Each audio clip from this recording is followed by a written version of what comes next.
चलो fundamental rights important MCQs. Question number first to show in which part of the Indian Constitution the fundamental rights are given. Kath parts man ch India kis constitution mas fundamental rights dit. Godnik option chu part second, doim option chu part third, the treim option chu part fourth, the tsurim option chu part 5. Yama fundamental rights यम कथ parts मज दित sir part third तो article कत पे कोतस ताम fundamental rights sir article 12 to 35 article 12 to 35 तो fundamental rights क्या one Magna carta of Indian constitution Magna carta of Indian constitution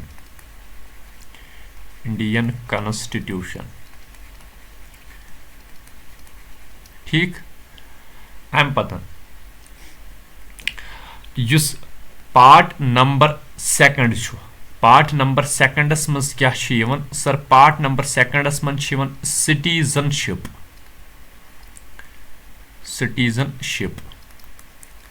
तो आर्टिकल कत पे कोतस ताम सर आर्टिकल कत पे कोतस ताम 5 to 11 go citizenship part number seconds मज आर्टिकल कत पे सर आर्टिकल 5 to 11 अम पतन पार्ट नंबर 4 पार्ट नंबर 4 मज क्या DPSP तो आर्टिकल कत पे कोतस ताम सर आर्टिकल 36 पे आर्टिकल 36 to 51 ठीक अम पतन पार्ट 5 मज यूनियन ठीक तो आर्टिकल कत पे कोतस ताम सर आर्टिकल 52 to 151 ठीक गो पार्ट नंबर सेकंड गो citizenship article 5 to 11 part third पाई 12 to 35 fundamental rights DPSP article 36 to 51 union article 32 to article 151 अम पतन ब्याख अख पार्ट यथ one part 4A part 4A अथ मज क्या फंडामेंटल ड्यूटीज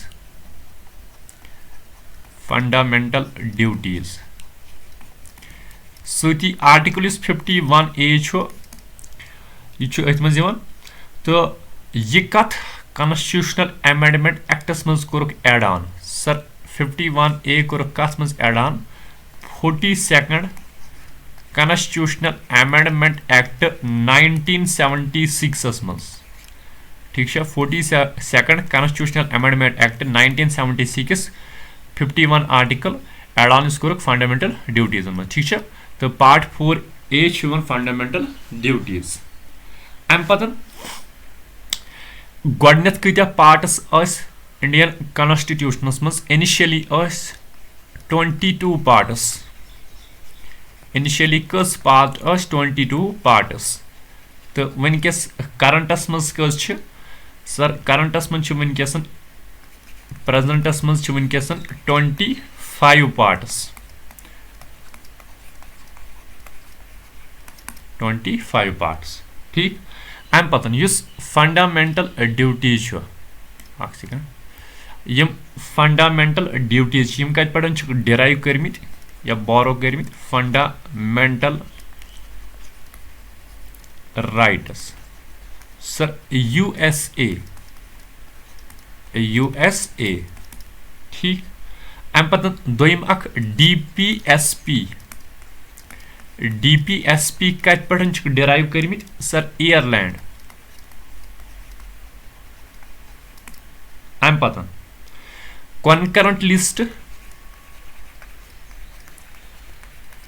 लिस्ट बे जॉइंट सिटिंग यह कत पे कोर्मुत डिराइव सर कॉन्करेंट लिस्ट तो जॉइंट सिटिंग गो ऑस्ट्रेलिया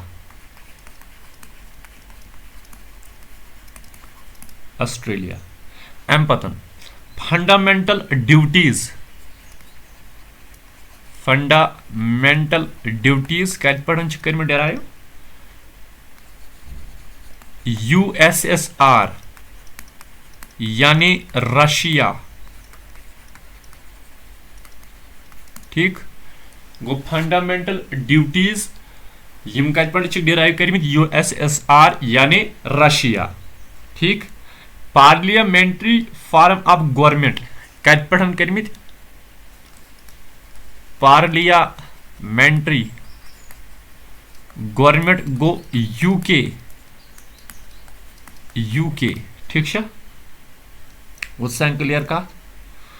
गो फंडामेंटल राइट्स गई USA DPSP गो आयरलैंड कॉन्करेंट लिस्ट या जॉइंट सिटिंग गो ऑस्ट्रेलिया फंडामेंटल ड्यूटीज गो USSR पार्लियामेंट्री गवर्नमेंट गो UK ठीक है अम पतन question number second one originally how many fundamental rights recognized in our constitution यानी गोडनेथ कतिया fundamental rights सानिस constitutionस मज sir गोडनेथ 7 fundamental rights अम पतन गो अख डिलीट ठीक है 7 गोड अम पतन गो अख डिलीट वसा सुकुस अख right to property right to property क्या ओस राइट टू प्रॉपर्टी ओस अख फंडामेंटल राइट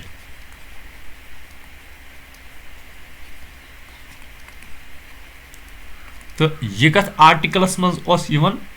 सर आर्टिकल 31 ठीक है अम पतन गो ये डिलीट ठीक डिलीट गो ये अकिस कॉन्स्टिट्यूशनल अमेंडमेंट एक्टस तहत सुकुस अख ओस 44 कॉन्स्टिट्यूशनल अमेंडमेंट एक्ट 1978 मज क्या गो राइट टू प्रॉपर्टी यह गो डिलीट कम मज फंडामेंटल राइट मज गो राइट टू प्रॉपर्टी यह क्या ओस फंडामेंटल राइट यह गो डिलीट तो अम ब्रोट ओस यह आर्टिकल 31 मज तो 44 कॉन्स्टिट्यूशनल अमेंडमेंट एक्टस तहत गो ये डिलीट तो अम पतन आव यह वन अत क्या लीगल राइट या कॉन्स्टिट्यूशनल राइट तो आर्टिकल कथ तहत वनकस कथ तहत अंडर आर्टिकल 300A तो युस कथ पार्टस मन सर पार्ट 12 क्लियर तमत कथ सर राइट टू प्रॉपर्टी ओस फंडामेंटल राइट ओस अम ब्रोट आर्टिकल 31 तहत तो कॉन्स्टिट्यूशनल अमेंडमेंट एक्ट 44 गो यस मज डिलीट गो राइट टू प्रॉपर्टी अम पतन बनो यह लीगल राइट या कॉन्स्टिट्यूशनल राइट वनकस आर्टिकल 300A मज युस पार्ट नंबर 12 मन ठीक है अम पतन question number back question number 3 equality before law तो इक्वल प्रोटेक्शन ऑफ लॉ यह अमन दोनवनी कुछ गारंट कर सनिस कॉन्स्टिट्यूशनस मज कत आर्टिकलस मज गारंट कर यानी which are the following article of the Indian constitution guarantees equality before law and equal protection of law within the territory of India गोडनेथ युस इक्वलिटी बिफोर लॉ यह कत पे गुबारो कोर्मुत यानी यह कत पे ओनमुत सर यह ओनमुत इक्वालिटी बिफोर लॉ कत पे ब्रिटेन पे अम पतन इक्वल प्रोटेक्शन ऑफ लॉ यह कत पे कोर्मुत बारो सर USA यमन दोन कुस गारंट कर कुस आर्टिकल दोन गारंट कर कत कत इक्वालिटी बिफोर लॉ तो equal protection of law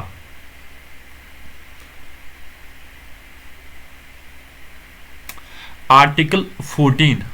option number B article 14 अम पतन ब्या question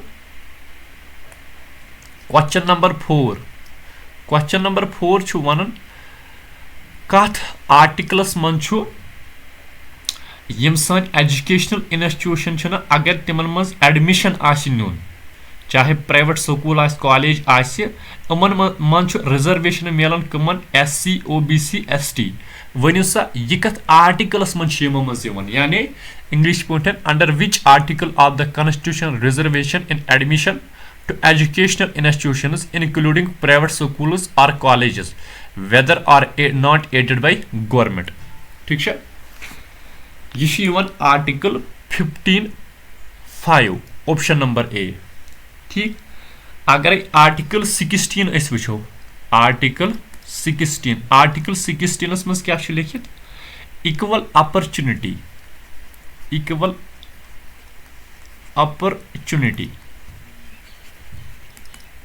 in matters of public employment यानी अगर इस वनकस फार्म नेरन कुन गवर्नमेंट जॉब खतर सारी हेको अप्लाई कर यानी सारे मिल इक्वल अपॉर्चुनिटी सू लिखित कथ मज आर्टिकल 16 मज ठीक है अम पतन क्वेश्चन नंबर 5 क्वेश्चन नंबर 5 क्या one question number 5 one In the Indian Constitution, the right to freedom is granted by 4 articles which are कत पे कोतस ताम right to freedom right to freedom कत पे कोतस ताम article 19 पे 22 ताम option number A यथ मजन बे अख चीज यह थवन याद article 20 तो बे article 21 यम article ज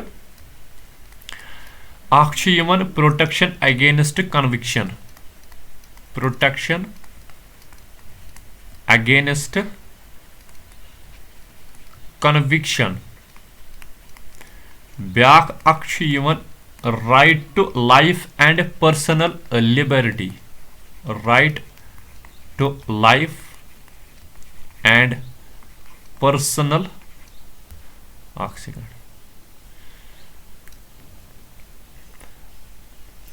आगो आर्टिकल 20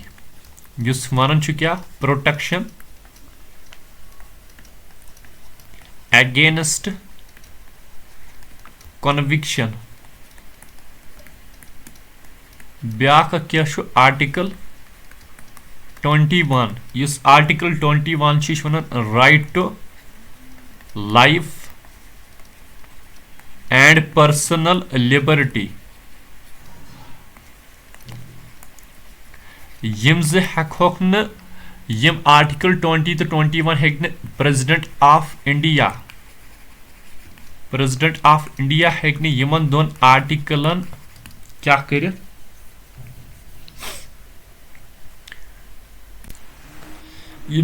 तिम आर्टिकल यानी आर्टिकल 20 तो आर्टिकल 21 यमन हेक प्रेसिडेंट डिसमिस कर कम सात ड्यूरिंग एन एमरजेंसी यम सात एमरजेंसी आस्य ठीक है यानी यम सात वार लाइक सिचुएशन आस्य तम सात हेको न यम आर्टिकल हेक प्रेसिडेंट ऑफ इंडिया डिसमिस कर कुस कुस आर्टिकल आर्टिकल 20 आर्टिकल 21 ठीक तो दोम इस प्रोटेक्शन अगेंस्ट कन्विक्शन यह क्या वन अत मन वन अगर कह पर्सन गिरफ्तार कोरुक तमिस हेको न फोर्स कर पानसी खिलाफ गवाही ठीक है यह गो आर्टिकल 20 तो आर्टिकल 21 पाई right to life and personal liberty ठीक है अम पतन पूरा अकिस सिक्वेंसस मज वस अगर राइट टू इक्वालिटी वो सह कत पे राइट टू इक्वालिटी लिखमुत कुछ पूरा सिक्वेंसस मज लिखमुत क्या वस राइट टू इक्वालिटी कत पे कुछ ताम राइट टू इक्वालिटी कत पे सर 14 पे 18 ताम ठीक अम पतन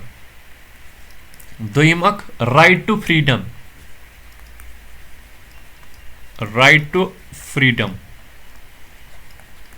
कत पे कोतस ताम सर 19 पे 22 अम पतन त्रेम right against exploitation right against exploitation कत पे कोस टाइम 23 पे 24 ताम यानी 23 to 24 अम पतन सूरम right to freedom of religion कत पे 25 to 28 अम पतन पूंचम cultural and educational rights cultural and educational right कत पे सर 29 to 30 ठीक है 29 to 30 अम पतन शेमिस नंबरस पे कुस right to constitutional remedies right to constitutional remedies इस कॉन्स्टिट्यूशनल रेमिडीज कत पे आर्टिकल 32 to 35 ठीक है आर्टिकल 32 to 35 अम पत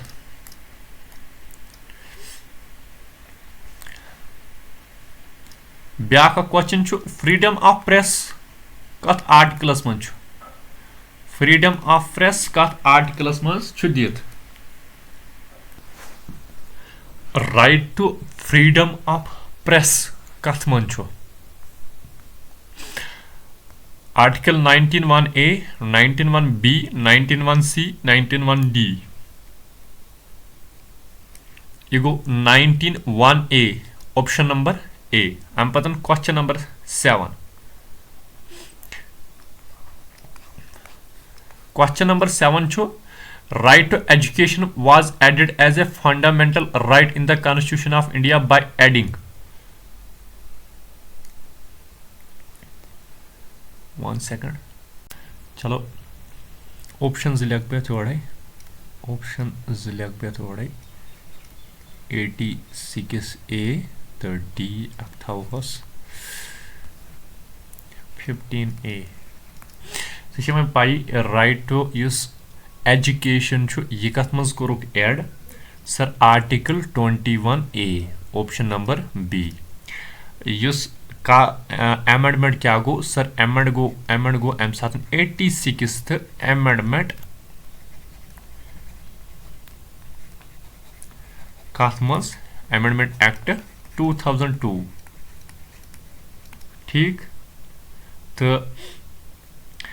अत मज क्या गो डिक्लेयर आर्टिकल 21A मज इस स्टेट अमिस हसा मतलब प्रोवाइड कर फ्री तो कंपलसरी एजुकेशन कमन कत एज ग्रुपस दरमियान सर 6 to 14 यानी प्रोवाइड्स लिखित state shall provide free and compulsory education between 6 पे 14 वहर ताम ठीक है 6 to 14 years इस ये 86th अमेंडमेंट एक्ट 2002 अम ब्रोट क्या सर अम ब्रोट अमिक provision free and compulsory education article 45 मज कत मज आर्टिकल 45 मज कत मज DPSPS मज यथ मज लिखित 6 वहरी यम कम बिलो 6 years तिमन खतर प्रोविजनस एजुकेशन मज ठीक है बिलो 6 years अम पतन ब्या क्वेश्चन नंबर 8 क्वेश्चन नंबर 8 क्या question number 8 one which article gives safeguard to the fundamental rights of a arrested person क्या क्वेश्चन क्या वन मैं सुकुस आर्टिकल फंडामेंटल मतलब यम साथ कह पर्सन अरेस्ट गसन अम साथ अम सद फंडामेंटल राइट्स तिमन कुछ सेफ गार्ड कर तिमन कुछ आर्टिकल सेफ गार्ड कर सर तिमन आर्टिकल सेफ गार्ड कर 22 आर्टिकल 22 यम सात कह पर्सन अरेस्ट गि अम सात 24 घंटन अंदर अंदर क्या कर मजिस्ट्रेटस ब्रो कन हाजिर कर ठीक है। अम पतन ह्यूमन ट्रैफिकिंग यस ह्यूमन ट्रैफिकिंग यह रेस्ट्रिक्टेड कत आर्टिकलस मज गोडनुक ऑप्शन 21 दोयम ऑप्शन 22 त्रेम ऑप्शन आर्टिकल 23 तो चूरम ऑप्शन आर्टिकल 24 यस ह्यूमन ट्रैफिकिंग यह कत आर्टिकलस मज रेस्ट्रिक्टेड आमुत करने sir article 23 option number C. अम पतन क्वेश्चन नंबर 10 यह कर गोड पूरा 1 सेकंड रख तुम कत आर्टिकलस मज राइट टू फ्रीडम